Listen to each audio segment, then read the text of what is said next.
Next topic है बेटे properties of matter and there measurement.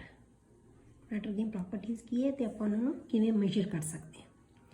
तो हरेक सबसटेंस है जिहड़े उहदियां करैक्टरिस्टिक प्रॉपर्टीज़ होंदियां, उन्हां दी सारियां प्रॉपर्टीज़ नूं आपां दो कैटेगरीज़ दे विच क्लासीफाई कर दिंदे हां। एक उन्हां दी फिजिकल प्रॉपर्टीज़ तो दूसरा उन्हां दी कैमिकल प्रॉपर्टीज़। फिजिकल प्रॉपर्टीज़ है जिहड़ियां बेटे उन्हां नूं मेजर करन लई उन्हां दे विच उन्हां दी जिहड़ी सबसटेंसिस दी आइडेंटिटी है जिहड़ी या उन्हां दी कंपोजिशन है उन्हां दे विच कोई चेंज नहीं आउंदी, वो एज इट इज़ रहणगीਆਂ।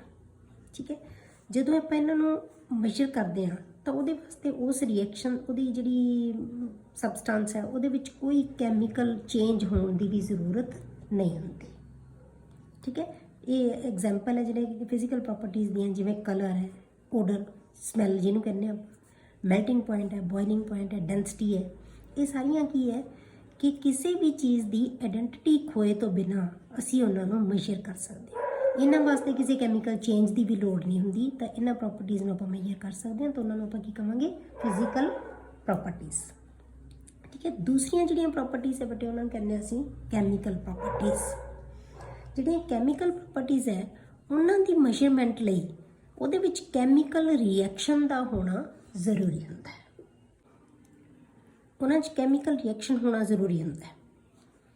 जिवें एग्जाम्पल है किसी कैमिकल रिएक्शन की, आप कहिए कोई भी रिएक्शन है जो कोई भी सबसटेंस है जो आपस दे विच सबसटेंसिस है जो आपस च रिएक्ट करदियां तो उन्होंने आप की कहने उहदियां जो चेंजिज आउणगियां वो की होणगियां, उहदियां कैमिकल प्रॉपर्टीज़ होणगियां।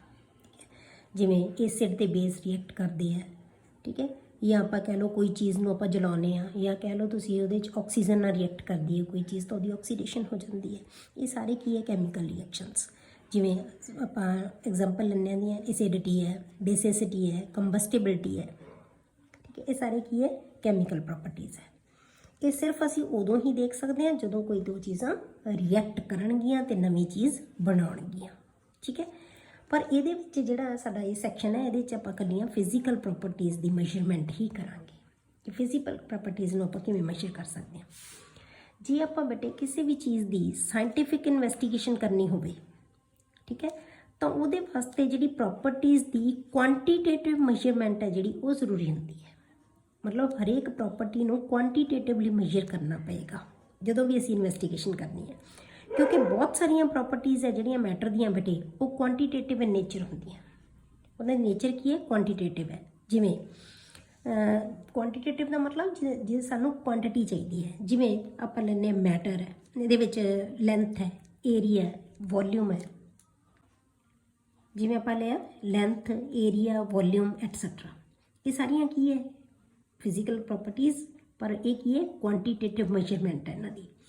किसी भी क्वांटीटेटिव मेजरमेंट नूं आपां रिप्रजेंट करना होवे तां आपां उहदे विच दो चीज़ां लैंदे आ, एक उहदे च नंबर हुंदा है ते एक उहदे च की हुंदा है यूनिट हुंदा है।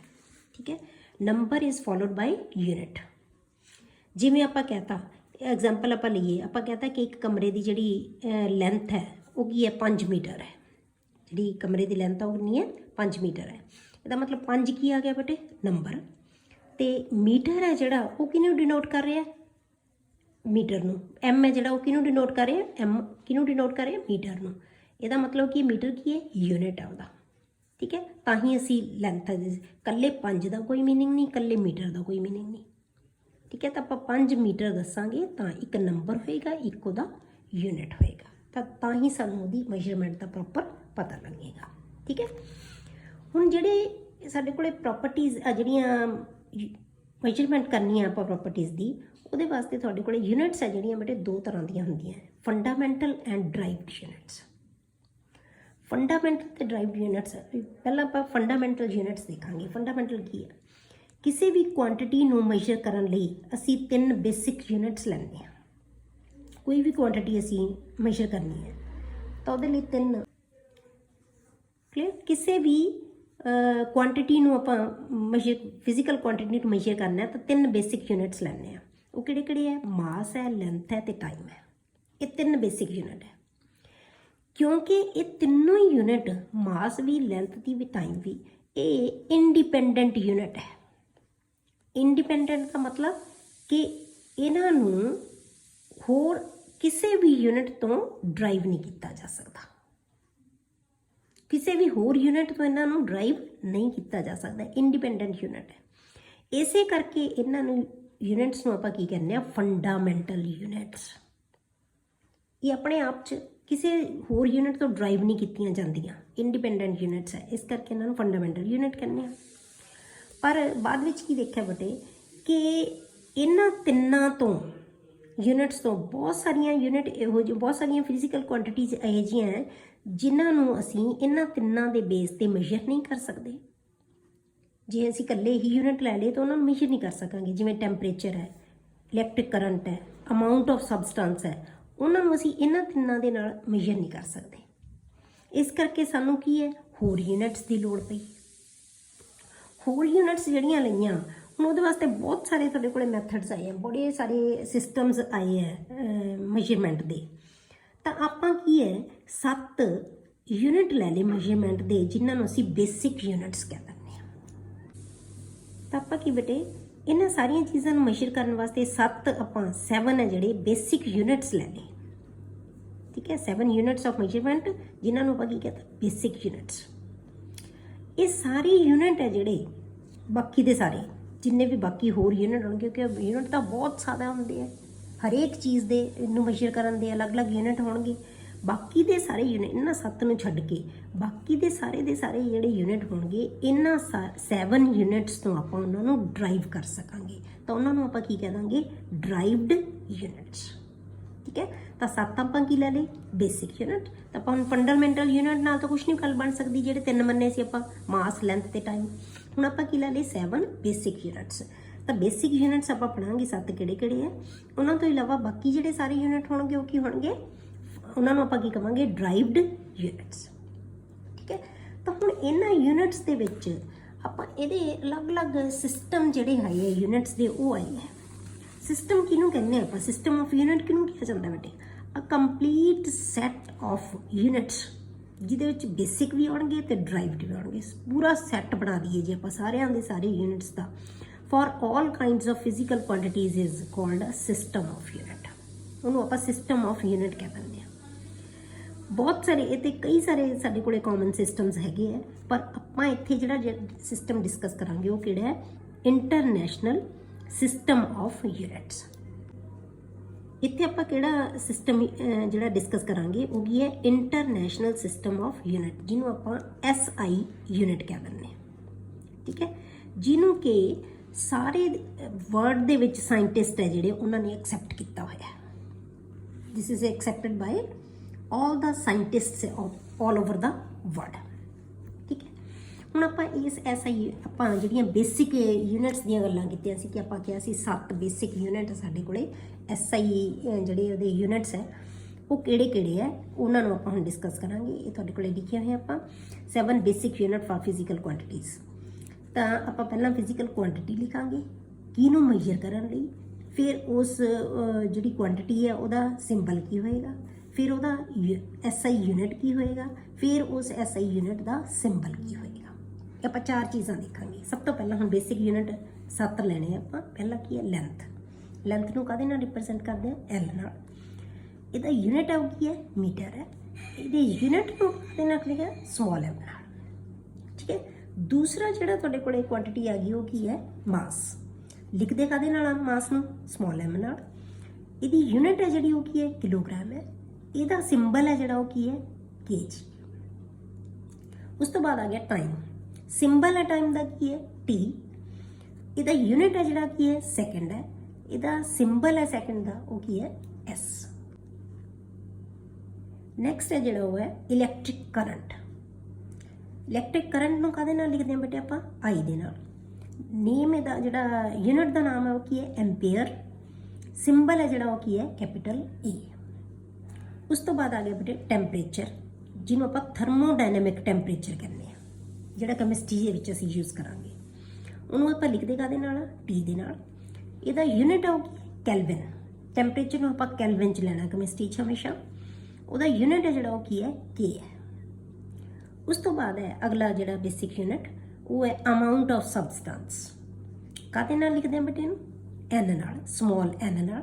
जिथे भी ਅਸੀਂ ਅਮਾਉਂਟ ਸਬਸਟੈਂਸ ਲਿਖਾਂਗੇ n ਦਾ ਮਤਲਬ ਹੁੰਦਾ ਨੰਬਰ ਆਫ ਮੋਲਸ ਤੇ ਇਹਦਾ ਯੂਨਿਟ ਹੈ ਜਿਹੜਾ ਉਹ ਕੀ ਹੈ ਮੋਲ ਇਹਦਾ ਸਿੰਬਲ ਹੈ ਜਿਹੜਾ ਕੀ ਹੈ MOL ਇਹ ਹੁੰਦਾ ਮੋਲ MOLE ਪਰ ਜਿਹੜੇ ਤੇ ਅਸੀਂ ਸਿੰਬਲ ਯੂਜ਼ ਕਰਾਂਗੇ ਉੱਤੇ MOL ਲਿਖਾਂਗੇ ਕਲੀਅਰ ਉਸ ਤੋਂ ਬਾਅਦ ਲਾਸਟ ਜਿਹੜੀ ਬੇਸਿਕ ਯੂਨਿਟ ਹੈ ਉਹ ਕੀ ਹੈ ਲਿਊਮੀਨਸ ਇੰਟੈਂਸਿਟੀ ਰੇਡੀਏਸ਼ਨਸ ਦੀ ਜਿਹੜੀ ਇੰਟੈਂਸਿਟੀ ਹੈ ਉਹ IV ਨੇਮ ਆਫ ਯੂਨਿਟ ਹੈ ਉਹ ਕੀ ਹੈ ਕੈਂਡੇਲਾ ਤੇ ਜਿਹੜਾ ਆਪਾਂ ਸਿੰਬਲ ਇਹਦਾ ਯੂਜ਼ ਕਰਾਂਗੇ ਉਹ ਕੀ ਹੈ CD ਠੀਕ ਹੈ ਇਹ ਹੈ ਜਿਹੜੇ ਤੁਹਾਡੇ ਕੋਲੇ 7 ਬੇਸਿਕ ਯੂਨਿਟ ਹੈ ਇਹਨਾਂ 7 ਬੇਸਿਕ ਯੂਨਿਟ ਤੋਂ ਆਪਾਂ ਹੋਰ ਸਾਰੇ ਯੂਨਿਟ ਡਰਾਈਵ ਕਰ ਸਕਦੇ ਹਾਂ ਜਿਨ੍ਹਾਂ ਨੂੰ ਆਪਾਂ ਕੀ ਕਵਾਂਗੇ ਡਰਾਈਵਡ ਯੂਨਿਟਸ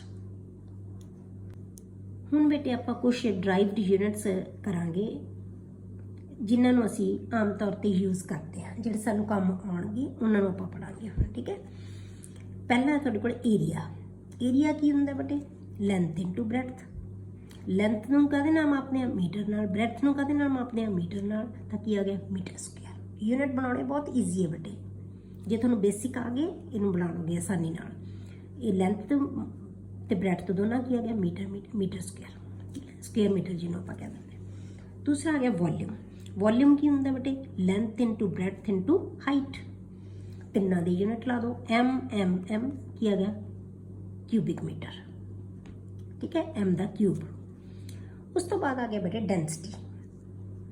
ਡੈਂਸਿਟੀ ਨੂੰ ਅਸੀਂ ਕਾਹਦੇ ਨਾਲ ਲਿਖਦੇ ਹਾਂ ਮਾਸ ਅਪੋਨ ਵੋਲਿਊਮ ਜਿਹਨੂੰ ਕਿਹਾ ਜਾਂਦਾ ਮਾਸ ਪਰ ਯੂਨਿਟ ਵੋਲਿਊਮ ਮਾਸ ਦਾ ਕੀ ਹੈ ਬੇਟੇ ਕਿਲੋਗ੍ਰਾਮ ਠੀਕ ਹੈ ਵੋਲਿਊਮ ਦਾ ਆਪਾਂ ਹੁਣੇ ਕੱਢਿਆ ਮੀਟਰ ਕਿਊਬ ਤਾਂ ਯੂਨਿਟ ਕੀ ਬਣ ਗਿਆ ਕਿਲੋਗ੍ਰਾਮ ਪਰ ਮੀਟਰ ਕਿਊਬ ਠੀਕ ਹੈ ਕਿਲੋਗ੍ਰਾਮ ਪਰ ਮੀਟਰ ਕਿਊਬ ਉਸ ਤੋਂ ਬਾਅਦ ਆ ਗਿਆ ਬੇਟੇ ਸਪੀਡ ਨੂੰ ਕਾਹਦੇ ਨਾਲ ਲਿਖਦੇ ਆਪਾਂ ਡਿਸਟੈਂਸ ਅਪੋਨ ਟਾਈਮ ਡਿਸਟੈਂਸ ਨੂੰ ਕਾਹਦੇ 'ਚ ਮਾਪਦੇ ਆ ਮੀਟਰਸ 'ਚ ਟਾਈਮ ਨੂੰ ਕਾਹਦੇ 'ਚ ਮਾਪਦੇ ਆ ਸੈਕਿੰਡਸ ਤਾਂ ਕੀ ਬਣ ਗਿਆ ਮੀਟਰ ਪਰ ਸੈਕਿੰਡ ਯੂਨਿਟ ਕੀ ਬਣ ਗਿਆ ਮੀਟਰ ਪਰ ਸੈਕਿੰਡ ਕਿਆ ਪਰ ਮੀਟਰ ਰਹਿ ਗਿਆ ਇੱਕ M ਕੱਟ ਜਾਏਗਾ ਤਾਂ ਕੀ ਹੈ ਗਿਆ ਕਿਲੋਗ੍ਰਾਮ ਪਰ ਮੀਟਰ ਪਰ ਸੈਕਿੰਡ ਸਕੁਅਰ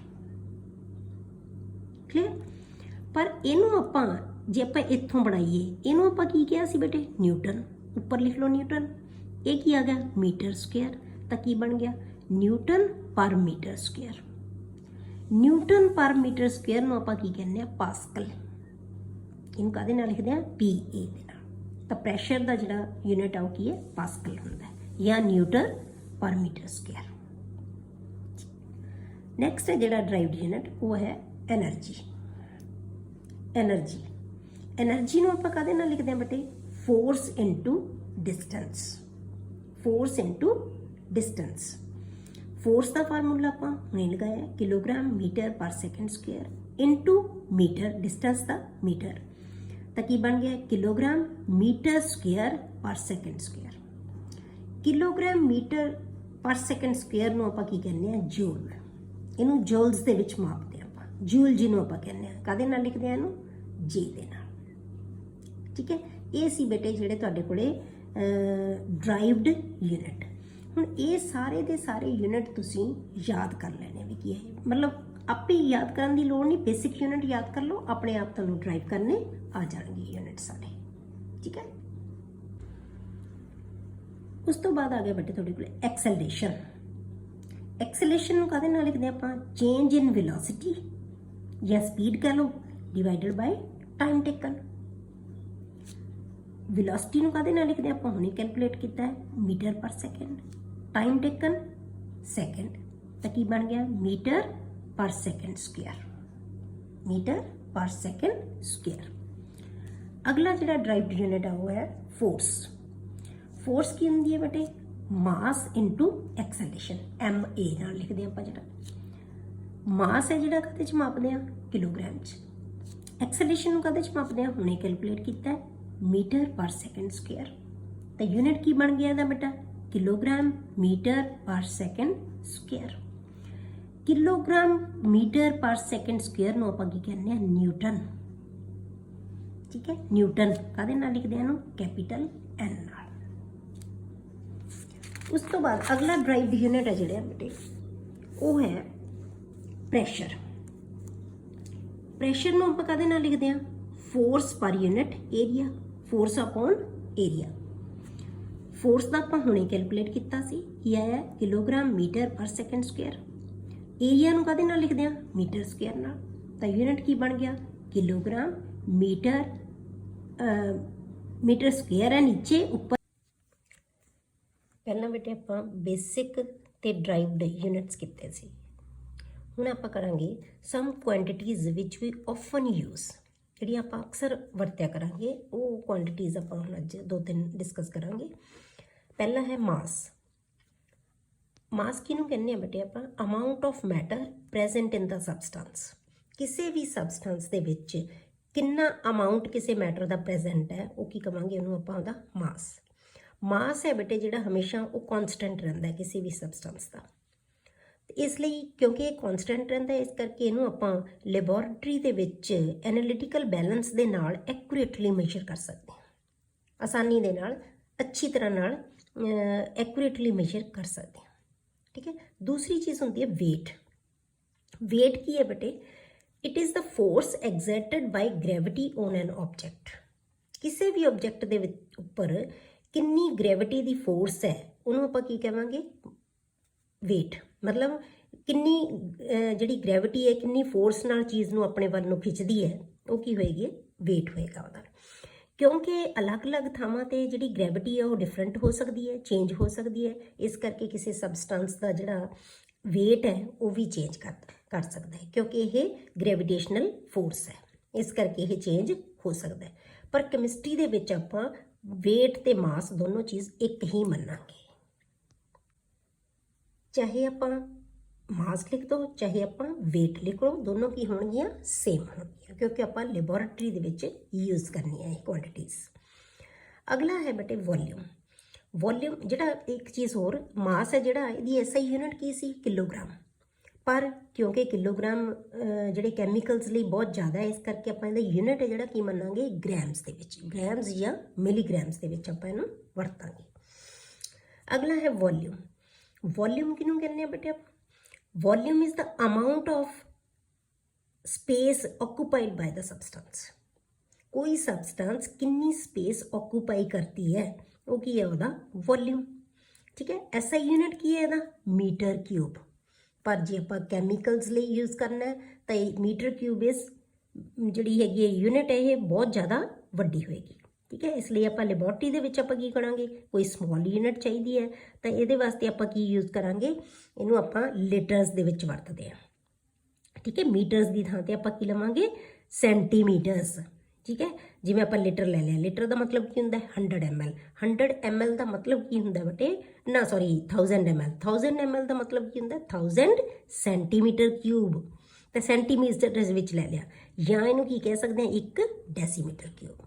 ਇਹ ਤਿੰਨੋਂ ਚੀਜ਼ਾਂ ਕੀ ਹੈ, ਬਰਾਬਰ। ਚਾਹੇ 1 ਲੀਟਰ ਲੈ ਲਓ, ਚਾਹੇ 1000 ml ਲੈ ਲਓ, ਚਾਹੇ 1000 ਸੈਂਟੀਮੀਟਰ ਕਿਊਬ ਲੈ ਲਓ, ਚਾਹੇ 1 ਡੈਸੀਮੀਟਰ ਕਿਊਬ ਲੈ ਲਓ। ਨੈਕਸਟ ਕੁਆਂਟੀਟੀ ਹੈ ਜਿਹੜੀ ਬੇਟੇ ਆਪਾਂ ਯੂਜ਼ ਕਰ ਸਕਦੇ ਹਾਂ, ਉਹ ਹੈ ਡੈਂਸਿਟੀ। ਡੈਂਸਿਟੀ ਕੀ ਹੈ ਬੇਟੇ, it is the amount of mass of the substance ਪਰ ਯੂਨਿਟ ਵੋਲਿਊਮ। ਇੱਕ ਯੂਨਿਟ ਵੋਲਿਊਮ ਦੇ ਵਿੱਚ ਕਿਸੇ ਚੀਜ਼ ਦਾ ਕਿੰਨਾ ਮਾਸ ਹੁੰਦਾ ਹੈ, ਕਿੰਨਾ ਅਮਾਊਂਟ ਆਫ ਮਾਸ ਹੁੰਦਾ ਹੈ, ਉਹਨੂੰ ਕੀ ਕਹਿੰਦੇ ਆਪਾਂ, ਉਹਦੀ ਡੈਂਸਿਟੀ। ਆਪਾਂ ਲਿਖਦੇ ਹਾਂ ਮਾਸ ਪਰ ਯੂਨਿਟ ਵੋਲਿਊਮ। ਠੀਕ ਹੈ। ਦੋਨਾਂ ਦੀ ਰੇਸ਼ੋ ਲੈਂਦੇ ਆਪਾਂ। ਐਸਆਈ ਯੂਨਿਟਸ ਦੇ ਵਿੱਚ ਬੇਟੇ ਇਹਦੀ ਜਿਹੜੀ ਯੂਨਿਟ ਹੈ, ਐਸਆਈ ਯੂਨਿਟ ਹੈ, ਉਹ ਕੀ ਹੈ, ਕਿਲੋਗ੍ਰਾਮ ਪਰ ਮੀਟਰ। ਕਿਲੋਗ੍ਰਾਮ ਪਰ ਮੀਟਰ। ਪਰ ਜੇ ਆਪਾਂ ਕੈਮਿਸਟਰੀ ਦੇ ਲਈ ਲੈਣਾ ਹੈ ਤਾਂ ਇਹ ਯੂਨਿਟ ਕੀ ਹੈ, ਬਹੁਤ ਜ਼ਿਆਦਾ ਵੱਡੀ ਹੈ। ਠੀਕ ਹੈ। ਤਾਂ ਆਪਾਂ ਕੀ ਲਵਾਂਗੇ, ਇਹਦੇ ਵਾਸਤੇ ਅਸੀਂ ਫਿਰ ਕਿਲੋਗ੍ਰਾਮ ਦੀ ਥਾਂ 'ਤੇ ਕੀ ਲਵਾਂਗੇ, ਗ੍ਰਾਮਸ, ਤੇ ਮੀਟਰਸ ਦੀ ਥਾਂ 'ਤੇ ਕੀ ਲਵਾਂਗੇ, ਸੈਂਟੀਮੀਟਰਸ। ਤਾਂ ਸਾਡਾ ਯੂਨਿਟ ਕੀ ਬਣ ਜਾਏਗਾ, ਗ੍ਰਾਮ ਪਰ ਸੈਂਟੀਮੀਟਰ ਕਿਊਬ। ਗ੍ਰਾਮ ਪਰ ਸੈਂਟੀਮੀਟਰ ਕਿਊਬ। ਇਹ ਆ ਗਿਆ ਤੁਹਾਡੇ ਕੋਲੇ ਡੈਂਸਿਟੀ। ਅਗਲਾ ਹੈ ਬੇਟੇ ਟੈਂਪਰੇਚਰ। ਜਿਹੜਾ ਆਪਾਂ ਯੂਜ਼ ਕਰਨਾ ਉਹ ਹੈ ਟੈਂਪਰੇਚਰ। ਹੁਣ ਟੈਂਪਰੇਚਰ ਕੀ ਹੁੰਦਾ ਬੇਟੇ, ਕਿਸੇ ਚੀਜ਼ ਦੀ ਹੌਟਨੈਸ ਜਾਂ ਕੋਲਡਨੈਸ ਨੂੰ ਜਿਹੜੀ ਮਾਪਦੇ ਹਾਂ ਆਪਾਂ, ਉਹ ਕੀ ਹੈ, ਉਹਦਾ ਟੈਂਪਰੇਚਰ ਹੈ। ਤਾਂ ਟੈਂਪਰੇਚਰ ਨੂੰ ਮਾਪਣ ਲਈ ਸਾਡੇ ਕੋਲੇ ਕੀ ਹੈ, 3 ਕਾਮਨ ਸਕੇਲਸ ਹੈ। 3 ਕਾਮਨ ਸਕੇਲਸ ਲੈਂਦੇ ਆਪਾਂ। ਕਿਹੜੀਆਂ ਸਕੇਲਸ ਹੈ ਬੇਟੇ, ਉਹ ਡਿਗਰੀ ਸੈਲਸੀਅਸ ਜਾਂ ਜਿਹਨੂੰ ਕਹਿੰਦੇ ਆ ਡਿਗਰੀ ਸੈਂਟੀਗ੍ਰੇਡ, ਦੂਸਰਾ ਡਿਗਰੀ ਫੈਰਨਹੀਟ, ਤੇ ਤੀਸਰਾ ਕੈਲਵਿਨ। ਇਹਦੇ ਨਾਲ ਡਿਗਰੀ ਨਹੀਂ ਲਗਾਇਆ ਜਾਂਦਾ। Degree Celsius, degree Fahrenheit and kelvin scale. ਤਾਂ 3 ਤਰ੍ਹਾਂ ਦੀਆਂ ਸਾਡੇ ਕੋਲੇ ਕੀ ਹੈ, ਸਕੇਲ। ਬੇਟੇ ਆਪਾਂ ਜੇ ਤਿੰਨਾਂ ਨੂੰ ਕੰਪੇਅਰ ਕਰੀਏ ਨਾ, ਤਿੰਨ ਸਕੇਲਸ, ਤਿੰਨੋਂ ਟੈਂਪਰੇਚਰ ਮਾਪਣ ਦੀਆਂ ਸਕੇਲਸ ਹੈ ਜਿਹੜੀਆਂ, ਇਹਨਾਂ ਨੂੰ ਜੇ ਆਪਾਂ ਕੰਪੇਅਰ ਕਰੀਏ, ਆਪਾਂ ਸੈਂਟਰ 'ਚ ਲੈ ਲਿਆ ਇਹ ਸੈਲਸੀਅਸ ਸਕੇਲ। ਥਰਮਾਮੀਟਰ ਦੇ ਉੱਤੇ ਜੇ ਹੋਣਗੇ ਤਾਂ ਇਹਦੇ ਜਿਹੜੀ ਪਾਰਟਸ ਹੈ ਉਹ ਕਿੰਨੇ ਹੁੰਦੇ, 0 ਤੋਂ ਲੈ ਕੇ 100 ਤੱਕ। ਜੇ ਕੈਲਵਨ ਸਕੇਲ ਲਵਾਂਗੇ ਉਹ 273.15 ਤੋਂ ਲੈ ਕੇ 373 ਤੱਕ ਹੁੰਦੇ ਆ, ਇਹ ਵੀ 100 ਪਾਰਟਸ ਹੈ।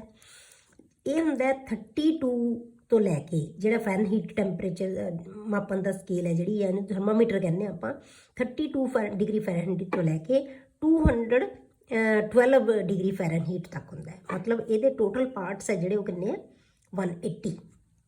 ਇਹਦੇ 100 ਪਾਰਟ ਹੈ, ਇਹਦੇ ਵੀ 100 ਪਾਰਟ ਹੈ, ਇਹਦੇ 180 ਪਾਰਟਸ ਹੈ। ਮਤਲਬ ਇਹਨਾਂ ਦੇ 100 ਪਾਰਟ ਇਹਦੇ 180 ਪਾਰਟਸ ਦੇ ਬਰਾਬਰ ਹੈ। ਕਲੀਅਰ ਕਿ ਇਹ ਤਿੰਨ ਸਕੇਲਸ ਹੈ ਤੁਹਾਡੇ ਕੋਲੇ। ਹੁਣ ਇਹਦੇ ਵਿੱਚ ਆਪਾਂ ਜਿਹੜੇ ਟੈਂਪਰੇਚਰ ਦਿਖਾਏ ਹੋਏ ਹੈ, 0 ਡਿਗਰੀ ਕੀ ਹੁੰਦਾ ਬੇਟੇ, ਵਾਟਰ ਦਾ ਫਰੀਜ਼ਿੰਗ ਪੁਆਇੰਟ, ਠੀਕ ਹੈ। ਜੇ ਸੈਲਸੀਅਸ ਸਕੇਲ ਤੇ ਲੈਂਦੇ ਹਾਂ, ਇਹ 0 ਡਿਗਰੀ ਆ ਗਿਆ।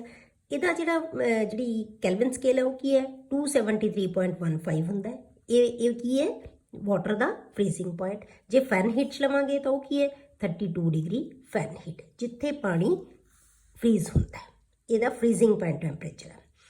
ਦੂਸਰਾ ਆਪਾਂ ਬੇਟੇ ਕੀ ਲੈਂਦੇ ਹਾਂ, ਰੂਮ ਟੈਂਪਰੇਚਰ। ਰੂਮ ਟੈਂਪਰੇਚਰ ਆਪਾਂ ਜਦੋਂ ਵੀ ਰੂਮ ਟੈਂਪਰੇਚਰ ਮੰਨਣਾ ਹੈ ਤਾਂ ਹਮੇਸ਼ਾ ਕੀ ਲੈਣਾ ਹੈ, 25 ਡਿਗਰੀ। ਜਿੱਥੇ ਵੀ ਆਪਾਂ ਰੂਮ ਟੈਂਪਰੇਚਰ ਨੂੰ ਕੰਸੀਡਰ ਕਰਨਾ ਹੈ ਉੱਥੇ ਅਸੀਂ ਹਮੇਸ਼ਾ 25 ਡਿਗਰੀ ਸੈਲਸੀਅਸ ਮੰਨਿਆ ਕਰਾਂਗੇ। ਤਾਂ 25 ਡਿਗਰੀ ਸੈਲਸੀਅਸ ਦਾ ਜਿਹੜੀ ਇਹ ਸੈਂਟੀਗ੍ਰੇਡ ਜਾਂ ਸੈਲਸੀਅਸ ਸਕੇਲ ਹੈ। ਜੇ ਆਪਾਂ ਕੈਲਵਨ ਸਕੇਲ ਲਈਏ ਤਾਂ ਕਿੰਨਾ ਬਣ ਗਿਆ, 298 ਕੈਲਵਨ ਬਣ ਗਿਆ। ਜੇ ਆਪਾਂ ਫੈਰਨਹੀਟ ਲਈਏ 77 ਡਿਗਰੀ ਫੈਰਨਹੀਟ ਬਣ ਗਿਆ। ਜੇ ਆਪਾਂ ਹਿਊਮਨ ਬੋਡੀ ਟੈਂਪਰੇਚਰ ਲੈ ਲਈਏ ਤਾਂ ਸੈਲਸੀਅਸ ਸਕੇਲ 'ਚ ਕਿੰਨਾ ਹੁੰਦਾ, 37 ਡਿਗਰੀ। ਜੇ ਆਪਾਂ ਕੈਲਵਨ ਸਕੇਲ ਲੈ ਲਈਏ 310 ਕੈਲਵਨ ਆ ਗਿਆ। ਜੇ ਆਪਾਂ ਫੈਰਨਹੀਟ ਟੈਂਪਰੇਚਰ ਲੈ ਲਈਏ ਤਾਂ ਉਹ ਕੀ ਆਏਗਾ, 98.6 ਡਿਗਰੀ ਫੈਰਨਹੀਟ। ਇਹ ਤੁਸੀਂ ਸੁਣਿਆ ਹੋਵੇਗਾ ਕਿਉਂਕਿ ਸਾਡੇ ਥਰਮਾਮੀਟਰ ਜਿਹੜੇ ਆਉਂਦੇ ਆ ਉਹ ਕੀ ਹੈ, ਫੈਰਨਹੀਟ ਸਕੇਲ ਦੇ ਉੱਤੇ ਹੁੰਦੇ ਆ, ਜਿਹਦੇ ਨਾਲ ਅਸੀਂ ਆਪਣਾ ਬੁਖਾਰ ਟੈਂਪਰੇਚਰ ਬੋਡੀ ਦਾ ਚੈੱਕ ਕਰਦੇ ਹੁੰਦੇ ਹਾਂ, ਠੀਕ ਹੈ। ਉਸ ਤੋਂ ਬਾਅਦ ਆ ਗਿਆ ਬੋਇਲਿੰਗ ਪੁਆਇੰਟ ਆਫ ਵਾਟਰ, ਜਿੱਥੋਂ ਤੱਕ ਇਹ ਸਕੇਲ ਹੁੰਦੀ ਹੈ। ਸੈਲਸੀਅਸ ਸਕੇਲ ਕਿੰਨਾ ਹੁੰਦਾ ਹੈ, 100 ਡਿਗਰੀ ਤੱਕ। 100 ਡਿਗਰੀ ਦਾ ਮਤਲਬ ਇਹਦੇ ਕੈਲਵਨ ਸਕੇਲ ਕੀ ਹੈਗੀ, 373 ਕੈਲਵਨ। ਤੇ ਜਿਹੜੀ ਫੈਰਨਹੀਟ ਸਕੇਲ ਹੈ ਉਹ ਕੀ ਹੈ, 212 ਡਿਗਰੀ ਫੈਰਨਹੀਟ। ਇਹ ਕੀ ਹੈ, ਬੋਇਲਿੰਗ ਪੁਆਇੰਟ ਆਫ ਵਾਟਰ, ਜਿੱਥੇ ਪਾਣੀ ਬੋਇਲ ਕਰਦਾ ਹੈ। ਤਾਂ ਕਿੱਥੋਂ ਹੈ, ਫਰੀਜ਼ਿੰਗ ਪੁਆਇੰਟ ਆਫ ਵਾਟਰ ਤੋਂ ਲੈ ਕੇ ਬੋਇਲਿੰਗ ਪੁਆਇੰਟ ਆਫ ਵਾਟਰ। ਇਹਨਾਂ ਦੇ ਵਿੱਚ 100 ਪਾਰਟ ਹੈ, ਇਹਦੇ ਵਿੱਚ 180 ਪਾਰਟਸ ਹੋਣਗੇ ਸਾਡੇ। ਜੇ ਹੁਣ ਆਪਾਂ ਇਹਨਾਂ ਨੂੰ ਬੇਟੇ ਆਪਸ 'ਚ ਰਿਲੇਟ ਕਰੀਏ, ਇਹਨਾਂ ਸਕੇਲਸ ਨੂੰ ਰਿਲੇਟ ਕਰਨਾ ਹੋਵੇ ਤਾਂ ਆਪਾਂ ਪਹਿਲਾਂ ਲੈਂਦੇ ਹਾਂ ਕੈਲਵਨ ਸਕੇਲ ਤੇ ਡਿਗਰੀ ਸੈਲਸੀਅਸ ਸਕੇਲ ਨੂੰ। ਆਪਾਂ ਜੇ ਆਪਸ 'ਚ ਰਿਲੇਟ ਕਰਨਾ ਤਾਂ ਇਹ ਕੀ ਰਿਲੇਸ਼ਨ ਹੈ ਦੋਨਾਂ ਦਾ ਆਪਸ ਦੇ ਵਿੱਚ, ਤਾਂ ਕਿਵੇਂ ਰਿਲੇਟ ਕਰਾਂਗੇ ਆਪਾਂ। ਜੇ ਕੈਲਵਨ ਟੈਂਪਰੇਚਰ ਕੱਢਣਾ ਆਪਾਂ, ਸਾਨੂੰ ਡਿਗਰੀ ਸੈਲਸੀਅਸ ਟੈਂਪਰੇਚਰ ਦਿੱਤਾ ਹੋਇਆ ਤਾਂ ਆਪਾਂ ਕੀ ਕਰਾਂਗੇ, ਡਿਗਰੀ ਸੈਲਸੀਅਸ ਟੈਂਪਰੇਚਰ ਦੇ ਵਿੱਚ ਆਪਾਂ 273.15 ਐਡ ਕਰ ਦਾਂਗੇ, ਕਿਉਂਕਿ 0 ਦੇ ਵਿੱਚ ਆ ਐਡ ਕਰ, ਇੱਥੋਂ ਸਟਾਰਟ ਹੁੰਦੀ ਹੈ ਸਕੇਲ, ਇਹ ਇੱਥੋਂ ਸਟਾਰਟ ਹੁੰਦੀ ਹੈ। ਤਾਂ ਆਪਾਂ ਇੰਨਾ ਟੈਂਪਰੇਚਰ ਇਹਦੇ ਵਿੱਚ ਜੋੜ ਦਾਂਗੇ, ਜਿੰਨਾ ਡਿਗਰੀ ਦਿੱਤਾ ਹੋਇਆ ਇੰਨਾ ਜੋੜ ਦਾਂਗੇ, ਤਾਂ ਉਹੀ ਸਾਡੇ ਕੋਲੇ ਕੀ ਆ ਜਾਏਗਾ, ਕੈਲਵਨ ਟੈਂਪਰੇਚਰ। ਸਪੋਜ਼ ਕਰੋ ਡਿਗਰੀ ਸੈਲਸੀਅਸ ਸਾਨੂੰ 0 ਹੈ ਤਾਂ ਅਸੀਂ ਇੰਨਾ ਉਹਦੇ ਵਿੱਚ ਜੋੜ ਦਾਂਗੇ, ਕੈਲਵਨ ਟੈਂਪਰੇਚਰ ਕੀ ਬਣ ਗਿਆ, ਇੰਨਾ ਹੀ ਬਣ ਜਾਏਗਾ। ਸਮਝ ਆ ਗਈ। ਤਾਂ ਜਦੋਂ ਸਾਨੂੰ ਕੈਮਿਸਟਰੀ ਦੇ ਵਿੱਚ ਡਿਗਰੀ ਸੈਲਸੀਅਸ ਟੈਂਪਰੇਚਰ ਜੇ ਦਿੱਤਾ ਹੋਇਆ ਤਾਂ ਹਮੇਸ਼ਾ ਅਸੀਂ ਉਹਦੇ ਵਿੱਚ 273.15 ਐਡ ਕਰਾਂਗੇ ਤਾਂ ਸਾਡੇ ਕੋਲ ਟੈਂਪਰੇਚਰ ਕਿਹੜਾ ਆ ਜਾਏਗਾ, ਕੈਲਵਨ। ਕਿਉਂਕਿ ਜਿੰਨੇ ਵੀ ਅਸੀਂ ਨੂਮੈਰੀਕਲ ਕਰਾਂਗੇ ਸਭ 'ਚ ਅਸੀਂ ਕੈਲਵਨ ਟੈਂਪਰੇਚਰ ਹੀ ਯੂਜ਼ ਕਰਾਂਗੇ। ਅਸੀਂ ਸਹੂਲੀਅਤ ਲਈ ਬੇਟੇ 273.15 ਦੀ ਥਾਂ ਤੇ ਹਮੇਸ਼ਾ ਕਿੰਨਾ ਯੂਜ਼ ਕਰ ਲੈਂਦੇ ਹੁੰਦੇ ਆ, 273 ਹੀ ਐਡ ਕਰ ਲੈਂਦੇ ਹਾਂ। ਹਮੇਸ਼ਾ ਅਸੀਂ 273 ਹੀ ਐਡ ਕਰਾਂਗੇ, ਠੀਕ ਹੈ। ਹੁਣ 0 ਡਿਗਰੀ ਸੈਲਸੀਅਸ ਜਿਹੜੀ 0 ਕੈਲਵਨ ਜਿਹੜਾ ਟੈਂਪਰੇਚਰ ਹੈ, 0 ਕੈਲਵਨ ਜੇ ਆਪਾਂ ਲੈਣਾ ਹੋਵੇ ਤਾਂ ਉਹ ਕਿੰਨਾ ਬਣੇਗਾ, -273.15। ਜੇ ਆਪਾਂ 0 ਕੈਲਵਨ ਲੈਣਾ ਹੋਵੇ, ਕਿਉਂਕਿ ਆਪਾਂ ਜੇ ਡਿਗਰੀ ਸੈਲਸੀਅਸ ਕੱਢਣਾ ਹੈ ਤਾਂ ਆਪਾਂ ਕੀ ਕਰਦੇ ਹਾਂ, ਕੈਲਵਨ ਚੋਂ ਇੰਨਾ ਟੈਂਪਰੇਚਰ ਮਾਈਨਸ ਕਰ ਦਿੰਦੇ ਹਾਂ, ਉਲਟ ਕਰ ਦਾਂਗੇ ਇਹਦੇ ਨਾਲੋਂ। ਪਰ ਜੇ ਅਸੀਂ 0 ਕੈਲਵਨ ਲੈਣਾ ਹੋਵੇ ਤਾਂ ਇਹਦਾ ਮਤਲਬ ਕੀ ਹੈ ਬੇਟੇ, -273.15। ਬੇਟੇ ਕੈਲਵਨ ਸਕੇਲ ਆਪਾਂ ਤਾਂ ਯੂਜ਼ ਕਰਦੇ ਹਾਂ ਕਿਉਂਕਿ ਇਹਦਾ ਜੇ 0 ਕੈਲਵਨ ਟੈਂਪਰੇਚਰ ਲਵਾਂਗੇ ਤਾਂ ਇਹਦਾ ਮਤਲਬ -273.15 ਹੋਏਗਾ ਕਿ ਇੰਨਾ ਟੈਂਪਰੇਚਰ ਮਾਈਨਸ ਦੇ ਵਿੱਚ ਨਹੀਂ ਆਉਂਦਾ। ਇਸ ਕਰਕੇ ਅਸੀਂ ਇਸ ਸਕੇਲ ਨੂੰ ਯੂਜ਼ ਕਰਦੇ ਹਾਂ।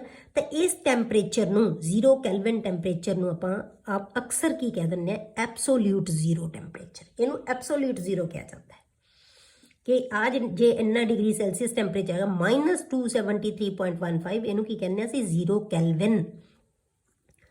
ਕਲੀਅਰ। ਹੁਣ ਆਪਾਂ ਜੇ ਡਿਗਰੀ ਸੈਲਸੀਅਸ ਤੇ ਡਿਗਰੀ ਫੈਰਨਹੀਟ ਨੂੰ ਰਿਲੇਟ ਕਰਨਾ ਹੋਵੇ ਆਪਸ 'ਚ, ਤਾਂ ਇਹ ਯਾਦ ਰੱਖਣਾ ਤੁਸੀਂ, ਰਿਲੇਸ਼ਨ ਹੈ ਜਿਹੜਾ। ਆਮ ਤੌਰ ਤੇ ਜੇ ਸਾਨੂੰ ਡਿਗਰੀ ਸੈਲਸੀਅਸ ਟੈਂਪਰੇਚਰ ਦਿੱਤਾ ਹੋਵੇ, ਅਸੀਂ ਫੈਰਨਹੀਟ ਦੇ ਵਿੱਚ ਉਹਨੂੰ ਕਨਵਰਟ ਕਰਨਾ ਹੈ, ਤਾਂ ਆਪਾਂ ਕੀ ਕਰਾਂਗੇ, ਫੈਰਨਹੀਟ ਟੈਂਪਰੇਚਰ ਕਿਹਦੇ ਬਰਾਬਰ ਆਏਗਾ ਬੇਟੇ, 9/5 ਇੰਟੂ ਡਿਗਰੀ ਸੈਲਸੀਅਸ ਟੈਂਪਰੇਚਰ ਜਿੰਨਾ ਤੁਹਾਨੂੰ ਦਿੱਤਾ ਹੋਏਗਾ ਪਲੱਸ 32, ਕਿਉਂਕਿ ਇਹ 32 ਤੋਂ ਸਟਾਰਟ ਹੁੰਦਾ ਹੈ। ਠੀਕ ਹੈ, ਪਲੱਸ 32 ਕਰ ਦਾਂਗੇ ਤਾਂ ਇਹ ਕਿਹੜਾ ਟੈਂਪਰੇਚਰ ਬਣ ਜਾਏਗਾ, ਫੈਰਨਹੀਟ ਟੈਂਪਰੇਚਰ। ਪਰ ਜੇ ਅਸੀਂ ਫੈਰਨਹੀਟ ਦਿੱਤਾ ਹੋਵੇ, ਅਸੀਂ ਡਿਗਰੀ ਸੈਲਸੀਅਸ ਕੱਢਣਾ ਹੋਵੇ, ਤਾਂ ਆਪਾਂ ਕੀ ਕਰਾਂਗੇ, 5/9 ਇੰਟੂ ਡਿਗਰੀ ਫੈਰਨਹੀਟ ਟੈਂਪਰੇਚਰ ਜਿੰਨਾ ਵੀ ਦਿੱਤਾ ਹੋਇਆ -32, ਇਹਦੇ ਚੋਂ ਮਾਈਨਸ ਕਰ ਦਾਂਗੇ 32। ਇਹ ਤੁਹਾਡੇ ਕੋਲੇ ਆਪਸ 'ਚ ਦੇ ਵਿੱਚ ਰਿਲੇਟ ਕਰਨ ਦਾ ਮੈਥਡ ਹੈ। ਹੁਣ ਇਹ ਅਸੀਂ ਕਿਉਂ ਲੈਂਦੇ ਹਾਂ, ਕਿਉਂਕਿ ਜਿਹੜੇ 32 ਨਾਲ ਮਾਈਨਸ ਜਾਂ ਪਲੱਸ ਕਿਉਂ ਕਰਦੇ ਹਾਂ, ਕਿਉਂਕਿ ਇਹਦੇ 100 ਪਾਰਟਸ ਹੈ ਨਾ ਜਿਹੜੇ ਸੈਲਸੀਅਸ ਸਕੇਲ ਦੇ ਉੱਤੇ, ਉਹ 180 ਪਾਰਟਸ ਆਫ ਫੈਰਨਹੀਟ ਸਕੇਲ ਦੇ ਬਰਾਬਰ ਹੈ।